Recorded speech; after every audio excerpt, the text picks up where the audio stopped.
Hey guys, it's Myiesha with Sephora Pro, and today I'm going to show you how to do a hazy eye. So I know you're like, okay, what is a hazy eye?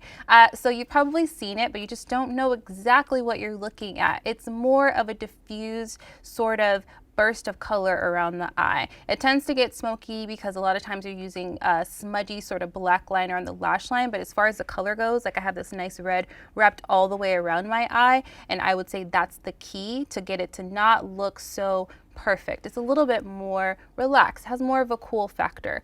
I may be the only person on the planet, but I just love that darkness you can put under the eye that kind of resembles a dark circle. So I like to take red and just kind of rim it all the way around. So this is kind of something that's, become a trend now. So I'm going to show you how I do my sort of colorful yet sultry hazy eye. So my complexion and my brows are already done, and I've primed my eye. I'm going to go straight into the first product for this hazy eye makeup look, and that is my Milk Makeup Eye Pigment in Silent Disco. And I'm just blending it onto my eye with my Pro Tapered Crease Brush number 19. And I'm putting it on the back of my hand first and then kind of working it into the brush before I blend. A little goes a long way. If you put too much at a time, you can really have a tough time blending because these are pretty waterproof. Kind of a plummy brown color. So I'm just kind of working in a few layers, and like I said, less is more. Working in thin sheer layers as opposed to putting a lot is really going to go a long way. And the reason why I'm laying down cream first is because it's just going to give me more saturation with the shadows later, where I won't have to put very much on. So I'm putting it on the bottom as well. Don't be afraid to really kind of go right into that sort of divot of the eye. You can go pretty low with the hazy eye. That's the whole look of it. So now I'm super excited to be using this palette. This is the Marc Jacobs Style Icon palette in Scandalust. And the cool thing is these are totally reformulated. There's new shades. And this one's amazing because it has 6 neutrals and a pop shade. And I'm going in with that pop shade, which is this like wine burgundy sort of color.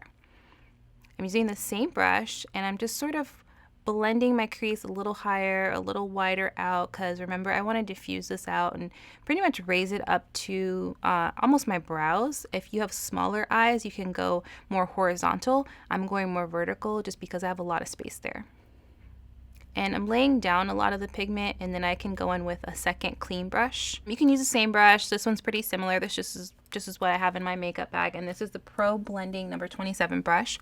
If you're doing a lot of blending, especially with darker colors or richer colors, having a brush to deposit and then a clean brush to blend is a really good idea. So after wrapping the shadow in my crease on the top, I'm taking it to the bottom, and really don't be afraid to get in there and use a big fluffy brush to add these sort of pop colors on the bottom. If you go too far or you feel like you went too far down, you can just add a little bit of concealer underneath. But I really like a lot of color at the bottom. I just like how pretty and diffused it looks. So again, I'm going in with my clean brush and just kind of cleaning up things and really softening it. And I just wanted to the color to sort of float away on my skin. I don't want to see any harsh edges. So I'm just prepping my eye with another Milk eye pigment, and this one is in Gig. And I'm just pressing that on with my Pro Flat Concealer number 76. Again, it's sort of this pearly champagne color. And I mean, this is optional, but I find that I get so much more pigment and my eyeshadow lasts so much more in photographs really well when I put a cream underneath my shadow colors. And so I'm just blending that with my finger. And making sure I add a little bit more to my inner corners because I really want that to pop. So now with that same brush, I'm going in with this really pretty sort of copper rose gold. It's really hard to say what this color is. It's just really pretty. And I'm popping that on my lids. The reason why I usually do a shiny color or a metallic or a lighter color on my lids is because I want to make my eyes look a little bit more spaced out, and it just kind of evens out my facial structure because my eyes tend to be more close set. So adding a little metallic to a smoky eye really opens up my eyes and gives them a lot of light. So I'm going back in with that red shade, and I'm just buffing out any harsh edges. And overall, I want a ton of that red wine shade to the look, so I want to add more. And you can go really far into the inner corner as well, and sort of up to the brow if you like.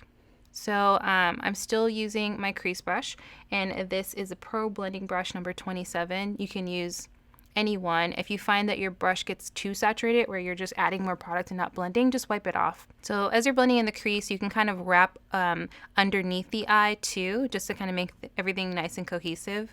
Okay, so now I'm adding my Marc Jacobs highliner in Blacker, which is just a jet black shade. And I don't really want to create a wing liner. I know you guys always see me in a wing liner, but I just want to keep it softer shape-wise. And I'm just sort of smudging liner into my lash line. And I'm just going to use my Pro Precision Smudge Brush number 29, or your fingers. I like to blend with my fingers a lot too, and just really rub it into your lash line. The whole purpose is to make your lash line look really dark and saturated. And if you want to do a little bit more, add a little bit more of a shape to it, you can. But I like it really soft. Same thing on the bottom. I'm only going to do the outer corner, and that's just because that's how my eyes are shaped. I want more definition on the outer corners. Again, my eyes are more close set, so just think about that when you're doing your eye makeup. If you have really large round eyes, you can go all the way in. I just prefer to keep my black liner on the outer corner. So I'm putting my Dior Plump and Volume Mascara on next. I'm really excited because this is the first time I'm using this mascara, but I've heard great things about it. I like that it thickens like crazy because that is my requirement for a mascara. So when I put my mascara on, I actually kind of treat it like I'm round brushing my hair. I put the lash comb on top of my lashes and sort of roll it, and I find that I get the most product that way. And for me, it's easier to put a lot of product and then kind of comb through and kind of leave what clumps I want or what thickness I want and kind of take away anything that I don't want. And I got a little smudge on my eyelid, but that's really easy. I'll just take that away with a Q-tip. That's a benefit too of using a shimmery eyeshadow. You can just kind of wipe away any smudges. So with this mascara, you're supposed to squeeze it or pump it, and by doing that, you sort of emulsify the formula and make it a little creamier. You make it so that it's always smooth when you use it, and overall, it's just a really nice sort of thickening mascara. So the reason I did mascara before I actually finished putting my shadow on is sometimes I like to see the shape of my eye and where my lashes are kind of going before I finish. So with my Pro Precision Smudge Brush, I'm taking more of the red and more of the deepest brown. So I'm just taking the shadow and applying it to the bottom and the outer corner. And the reason I'm doing this is because applying it over liner or anything cream is going to give it a little bit more dimension, a little bit more haze, but also have that definition right at the lash line where you want it. So now I'm adding in my mascara on my bottom lashes. So I'm depositing the mascara, and then I'm going to go back in and sort of comb them out because I like my lashes to look really dark and thick, but not necessarily long at the bottom. So there you go, guys. This is a hazy eye, something really fun and relaxed and really, really trendy at the moment. I use lots of creams and layered them with the powders because I feel like that's where you get that nice vibrancy where it's going to photograph well, but really just let go. Use those brushes that are a little looser, a little fluffier, and don't be afraid to go for it. It's really about a diffusion of color as opposed to perfection. So definitely, if you have any questions about what I did, leave them in the comment section below, and of course, subscribe to our channel so you see lots of fun videos. And until next time, guys, I'll see you. Bye.